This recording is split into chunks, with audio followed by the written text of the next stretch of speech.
Okay, this is the conclusion of the PowerPoint/lecture for Bowen Family Systems Theory that we started in week 9, but were not able to finish. We left off after talking about the theory and talking about how we would conceptualize couples through the theory, and then also speaking about the role of the therapist, with the primary role of the therapist being to manage their own anxiety, be a non-reactive, differentiated presence in the room, and most importantly, remaining detriangulated from the couple. So being able to relate to both members of the couple without taking sides is the key intervention here, and that's key in the role of the therapist. So the goals of therapy. The goal of therapy largely is to improve each partner's individual functioning, which may sound like that's not a systemic approach, right? Because we're focusing on each individual. But we're looking for each partner to take responsibility for their own behavior and then to change their behaviors, or reactions, as we call them in Bowen Family Systems Theory, which isn't really all that different from the structural and strategic models we already talked about, where we're looking to interrupt the pattern of interaction by getting one partner to change their behavior even a little bit. Now, of course, in the end, both partners will change their behavior, but to get that change started, you have to get something different from one of the partners. And Bowen's goal is to do that by getting a partner to take responsibility for their behavior, for their role, and understand how their behavior may help to maintain the problem. And so the end goal, the ultimate goal of doing this, is that that partner is now more aware of their own behavior, aware of their reactivity, and actually becomes a little bit more differentiated in that process. So in order to do this, you start therapy the way you do with most models. You want to get each partner's view of the problem, understand how they see the problem, how they see their role.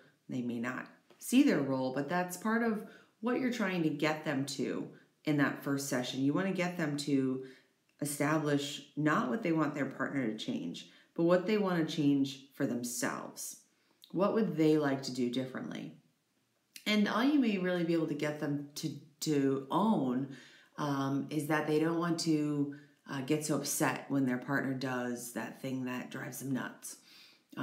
So they're looking at, okay, well, what they do really bothers me, but I guess what I'd like is for it not to bother me so much, or for me to not react the way I do when it bothers me. So you're getting them to take responsibility for a reaction that they have, which is a huge first step. And down the road, they may also be able to see how some of their behaviors precede that annoying thing their partner does that they then react to. Once you get a clear view of what each partner's view of the problem is, you do what you do in most systemic therapy models, and that is that you reframe it. You connect each person's view of the problem back to the macro, the larger context. How does it form a cycle? But with Bowen especially, you're going to look at how does this cycle connect back to family of origin patterns? How is this cycle how is each person's behavior part of a cycle that dates back to long before they ever got with their partner? And what that does is remove some of the responsibility that each person might feel for what they're doing, quote, wrong in the relationship. So there's kind of this balance of not placing blame on the partners, but encouraging each of them to take a healthy amount of responsibility for their contributions to the problem that they're now experiencing. And the other big piece of assessment in Bowen therapy is a genogram. And you'd want to do a genogram for each partner of each of their families, and you'd want to do that with their partner present. And what this does is sometimes gives a partner a different view of their partner's family, they may get a chance to hear their partner express something they haven't heard them express before. They may develop some level of empathy for what their partner is struggling with, and they may be able to take a more systemic frame than they had when they walked in by seeing how their partner's current behavior plays into patterns that were established a very long time ago. As I mentioned in class, Bowen theory, like many other systemic theories, does not have step-by-step interventions or concrete techniques for achieving their goals. Rather, the primary intervention in Bowen is a well-differentiated therapist. Bowen believed that knowing the theory and working on oneself were the best ways to become a better clinician. If you really know the theory and you can kind of see the world through the lens of the theory and conceptualize through the theory, then that can just guide your interactions with the couple in session rather than feeling like you have to take one step after another. And the Bowen clinician then models low anxiety, low reactivity, and being able to be connected to each partner without being reactive to them and without solving their problems. So the main interventions, like with any therapy, are questions and reflections. So asking process questions of the couple, tracking their cycle, so what happens when, what happens next, staying with the process rather than getting into the content, and when appropriate, tying it back into the genogram and the family of origin. So some questions you might ask to get people to kind of think about their role and their behaviors and the process and the pattern that they're stuck in might be questions you probably already ask or are thinking about asking. So asking one person, what would you like to do differently? Which is a very different question than what they've been asking themselves, right? They've been thinking, I just wish my partner would do X. But instead you're saying, what would you like to do differently? And that sets the tone in the first session that they're expected to take some responsibility for this pattern as well. Other question openers would be to ask one partner, what do you think would happen if? So kind of once you've tracked the pattern and you can see where there's room for change, asking them, what do they think would happen if a different behavior occurred? Or how do you think your partner would respond if? So if we think about the case of Dawn and Rita, right, where the arguments often end by Rita being kicked out of the house, which is her house with Dawn, and represents a real power dynamic between the two of them. So you could ask Rita to really understand what's happening in this dynamic, to say, how do you think Dawn would respond if, instead of leaving and going to stay with your parents, you told him you were going to stay and he could sleep in the guest bed if he was uncomfortable being around her? That gets her to think about her role in leaving and how that prevents them from really resolving the conflict, or getting her to think about other possible responses besides leaving when Dawn asks her to leave. And as long as there's no violence or aggression in the relationship, which there isn't, then it's not a dangerous situation.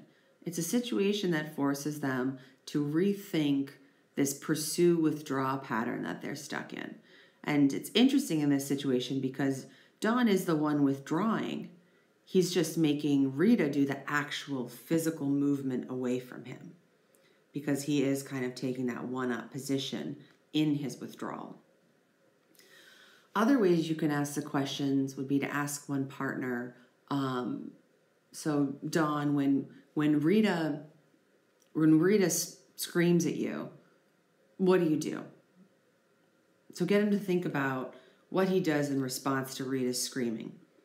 So maybe what he does is he gets quiet and he looks away and and he says, I just try to ignore her.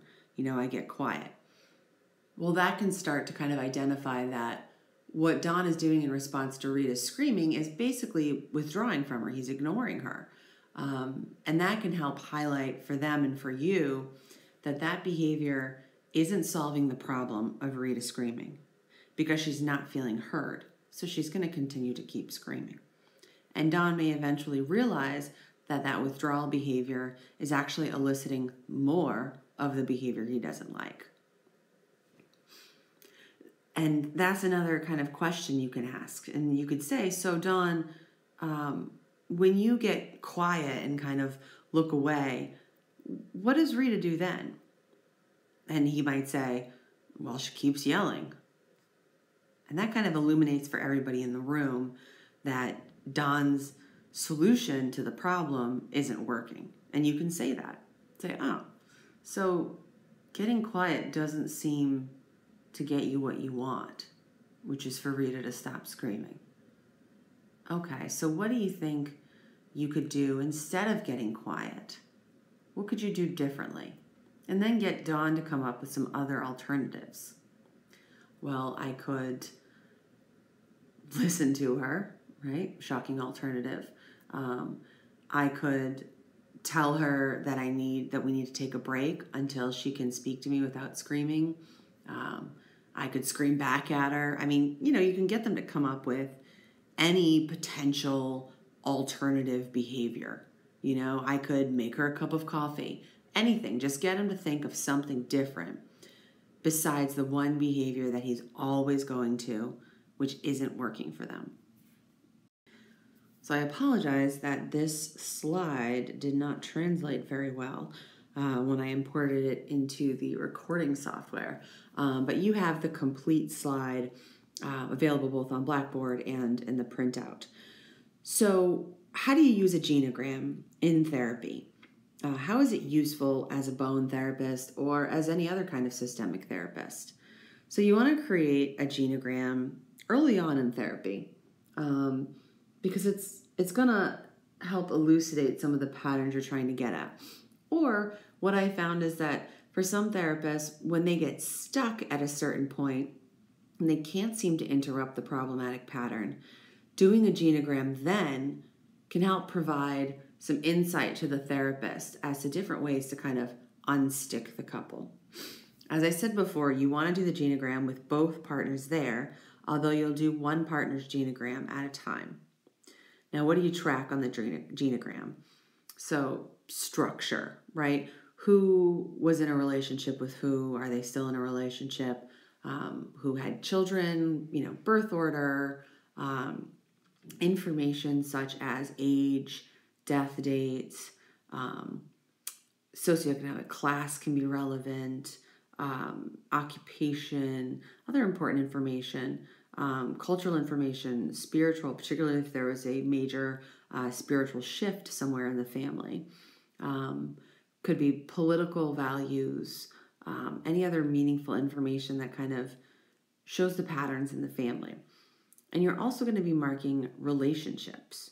So who's close? Who fights a lot? Who's cut off? The cutoff and the fusion on a genogram can be very telling. And as you start drawing relationship lines between the important members of the family, triangles will appear on the genogram. And you can start to ask the client about those triangles, what it was like to be in that triangle, what purpose did that triangle serve? How did it stop being a triangle, or is it still? And particularly if the couple is doing some triangulating of their own, this can help give them kind of a broader perspective to understand how triangulation occurs and that it's really a function of the couple and not one person pulling in something outside the relationship. So you're looking for those patterns, and as you see them, hypothesize about them and share them. Share them with the client. You can say, so Dawn, I see here that your father was really an angry man, and he spent a lot of time yelling at everybody in the family. What was that like for you to be yelled at?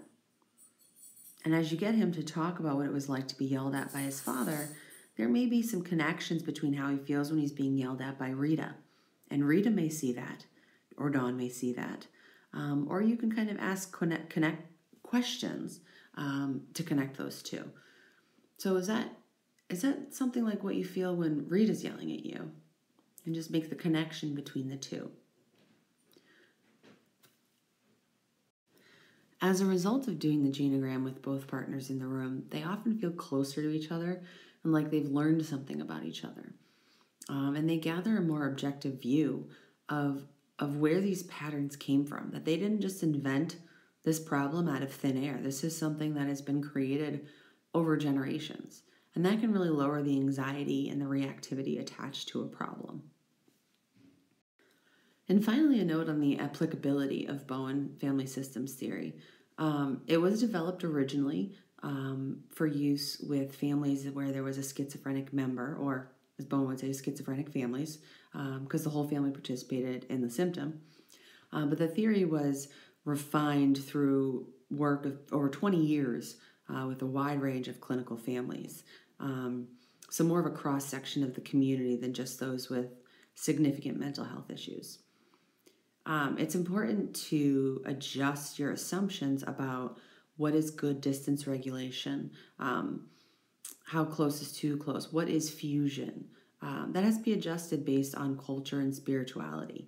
So a more collectivist culture might seem like fusion to a US-born therapist, but you have to determine what level of fusion is healthy and functional in that family's context. I also think that this theory is uniquely appropriate for addressing gendered issues. So some of the stuck complementary patterns that result in opposite sex relationships because of the way that men and women are often socialized to behave. Now, of course, that's not the rule, and very often we see an opposite presentation or a completely different complementary problem.